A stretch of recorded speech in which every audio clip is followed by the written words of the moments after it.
vis-à-vis des prêtres. Vous savez que les prêtres sont pour la Vierge d'autres Christ. Quand elle voit un prêtre, elle voit Jésus en eux. Même si ce prêtre n'est pas forcément excellent, extrêmement fidèle, Marie voit que cette personne a été consacrée prêtre et que le grand prêtre a donné sa prêtrise à cet homme. Et elle voit son fils. Elle dit pas le père un tel, l'abbé un tel, elle dit mon fils. Parce qu'elle voit dans le prêtre son fils. Et elle a un amour très particulier pour les prêtres. Quand elle parle des prêtres, elle dit « mes fils bien-aimés, mes fils de prédilection ». Voilà. Alors bien sûr, elle donne des messages aux prêtres afin qu'ils soient de bons prêtres. Mais d'abord, elle donne des messages à nous qui ne sommes pas prêtres, à nous les laïcs, pour que nous puissions vivre avec les prêtres et pour les aider aussi. Alors elle nous dit, chers enfants, en particulier, elle nous dit, chers enfants, ne jugez pas vos prêtres, ne critiquez pas vos prêtres. Chers enfants, vos prêtres n'ont pas besoin de vos jugements. Ils ont besoin de votre prière, de votre amour, de votre aide. Car aujourd'hui, il est très difficile pour un prêtre d'être fidèle. Ils ont besoin de vous, de votre prière. Priez pour vos pasteurs, priez pour vos bergers. Priez afin qu'ils soient de bons bergers et qu'ils vous conduisent sur le chemin de Jésus. Quand la Vierge a donné des instructions aux prêtres, elle leur a dit que les prêtres vivent mes messages comme les autres personnes, que les prêtres disent chaque jour leur rosaire, qu'ils prennent du temps pour le rosaire, car ainsi ils vont vaincre Satan dans les attaques que Satan veut faire contre l'Église catholique. Ils vont empêcher Satan de détruire les destructions qu'il veut faire contre l'Église catholique. Alors, quand on partage ces messages sur le rosaire avec les prêtres, quelquefois, enfin, surtout les prêtres de l'Occident, je ne sais pas, en Orient, au Moyen-Orient, mais ils ont tendance à dire « on n'a pas le temps, on n'a pas le temps, mais comment est-ce qu'on pourrait caser un rosaire dans la journée ?» Alors je vous donnais l'exemple d'un prêtre que j'ai rencontré. Il était responsable d'une grande paroisse à Paris. Et ce prêtre a eu je dirais, l'idée de me poser cette question « qu'est-ce que Marie ?» Je dirais l'imprudence de me poser la question « qu'est-ce que Marie a donné comme message particulier pour les prêtres ?» Et je lui ai dit « mon père, vous savez, Marie vous demande, en tant que prêtre, de réciter votre rosaire chaque jour. » Et là, il se met à hurler « mais c'est pas possible, ma sœur, que vous me demandiez ça, c'est pas possible. Si vous voyez le programme que j'ai, déjà, j'ai pas le temps de finir tout mon travail. C'est impossible que je case un rosaire dans ma journée. » Je dis « mon père, excusez-moi, c'est pas moi qui vous dis ça, c'est la Mère de Dieu qui parle. Et elle sait de ce dont elle parle. Elle connaît votre vie. Non, non, c'est pas possible, ne me dites pas ça, je ne peux pas dire mon rosaire. » Je lui dis « mon père, j'ai une idée. Comme c'est la Mère de Dieu qui parle, essayez. » Elle n'a pas dit « je demande à tous les prêtres de dire le rosaire, sauf le père un tel qui est votre cas. Parce que vous êtes trop occupé. Tous les prêtres sont occupés. » Oui, mais ma soeur, j'ai dit « mon père, écoutez, on va faire un test. On va essayer.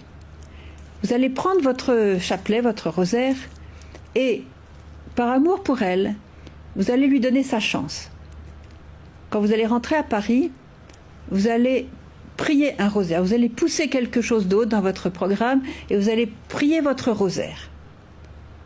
Et puis si vous en mourrez, ben vous en mourrez. Mais si vous n'en mourrez pas, demain, vous ferez encore ça. Et pendant 3 semaines, je vous demande de faire le test. Pendant 3 semaines, priez votre rosaire chaque jour. Et puis vous prendrez vos conclusions après. Ma sœur, je vais faire comme ça. Je crois que ça ne va pas marcher, mais je vais essayer, je vais tenter la chance. Et puis le prêtre s'en va. Il s'en va, 1 année passe, 2 ans passent, 3 ans passent.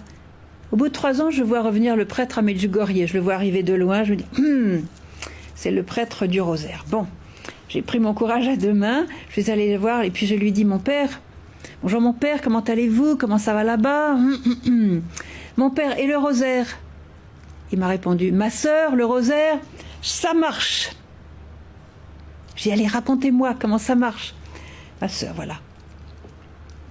quand je suis rentrée à Paris, je vous dis franchement, sincèrement, je n'y croyais pas, mais j'avais fait cet engagement avec la Vierge, avec vous. Je me suis dit, je vais tenir mon engagement. J'ai casé mon rosaire dans la journée. Et à mon grand étonnement, c'est que j'ai eu le temps de faire tout le reste de mon travail.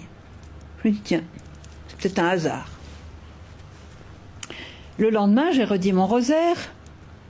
Et à mon grand étonnement, le soir, j'ai eu 5-10 minutes libres avant de me coucher. J'ai pu lire un petit peu. Je me suis dit, ça doit être le hasard. Le 3e jour, j'ai dit mon rosaire. Et là, j'avais un petit peu plus de temps pour méditer, le soir, avant de me coucher. Je me suis dit, là, c'est très étonnant. Le 4e jour, encore un petit peu plus de temps. Et les gens de ma paroisse commençaient à me dire, qu'est-ce qui se passe, mon père? Vous êtes beaucoup plus paisible que d'habitude. Oh, je me suis dit, il se passe quelque chose. J'ai continué mon rosaire. Et chaque jour, je voyais des choses nouvelles apparaître dans ma vie. Les gens étaient plus heureux. Les gens commençaient à venir me dire, mais mon père, vous avez changé, qu'est-ce qui se passe? Vous n'en voyez plus promener les gens comme ça, c'est très sympathique, c'est très, très bien pour nous. Et puis, j'avais plus de paix, j'étais plus calme, je perdais mon stress et tout ça. Et au bout d'une semaine et plus, j'ai compris. J'ai compris comment la Mère de Dieu avait fait avec moi. Que quand je priais mon rosaire, elle marchait devant moi. Elle marchait devant moi, elle m'ouvrait des portes que d'habitude j'avais à pousser, à défoncer, je me donnais du mal, j'étais stressée, j'étais fatiguée, épuisée même, un petit peu nerveux, tout ça. Et elle passait devant moi et elle ouvrait les portes, elle préparait le cœur des gens avec qui j'avais à parler, elle m'aidait dans mes homélies. Pendant la messe, j'avais plus de recueillement, et ben voilà, j'ai compris une chose, c'est que la Mère de Dieu est la collaboratrice du prêtre, elle est la mère du prêtre. Elle est celle envoyée par Jésus pour nous aider, pour nous faciliter la vie comme elle l'a fait pour son Fils Jésus, pour nous ouvrir les chemins. Alors il y a d'autres messages, bien sûr, je pourrais raconter beaucoup d'autres témoignages. Un prêtre qui a commencé à arrêter de fumer à partir du moment où il a dit le rosaire, sans aucun effort, il pouvait plus fumer. Un autre qui avait de graves tentations sexuelles, il s'est dit, bon, je vais dire mon rosaire, la Vierge le demande, je vais le dire. Et il a été complètement apaisé de ces tourments sexuels qu'il avait continuellement, etc., etc., vous voyez. Voilà. Un autre message aussi que la Vierge a donné pour les prêtres. Elle a dit que les prêtres devaient parler d'une manière très simple dans leurs homélies. Elle a dit que votre homélie vienne du cœur, que votre parole vienne du cœur, qu'elle soit simple, pour que tout le monde puisse la comprendre, qu'elle n'ait pas de notions théologiques ou philosophiques trop compliquées pour le peuple, afin que tout le monde puisse comprendre. La Vierge aussi a demandé aux prêtres d'être très généreux dans leurs biens personnels pour les pauvres. La Vierge a demandé que les prêtres partagent beaucoup avec les pauvres et donc qu'ils soient ouverts à tous les besoins des pauvres. La Vierge aussi leur a demandé de beaucoup prier.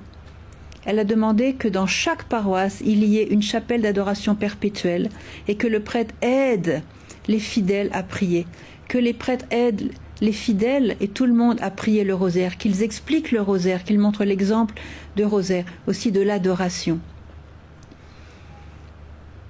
Voilà. Je crois que j'oublie quelque chose. En tout cas, la Vierge nous a demandé à nous, dans le dernier message qu'elle a donné, elle a dit, chers enfants, je vous demande de prier pour les prêtres, comme jamais encore auparavant. Ah oui, voilà, ça me revient. La Vierge a demandé aux prêtres d'aller vers les incroyants, de visiter les incroyants, parce qu'elle nous dit c'est à cause des incroyants que le mal arrive dans le monde. Les divorces, les guerres, les conflits, les avortements, les suicides, la drogue, toutes ces choses-là nous viennent à cause des incroyants. Que les prêtres aillent vers les incroyants pour les aider à trouver le chemin du Seigneur, qu'ils parlent de Jésus et que leurs paroles soient vraiment dans l'affection, dans l'amour, qu'elles sortent du cœur. Aujourd'hui, le prêtre est très attaqué par Satan parce que un prêtre qui devient saint, c'est des milliers d'âmes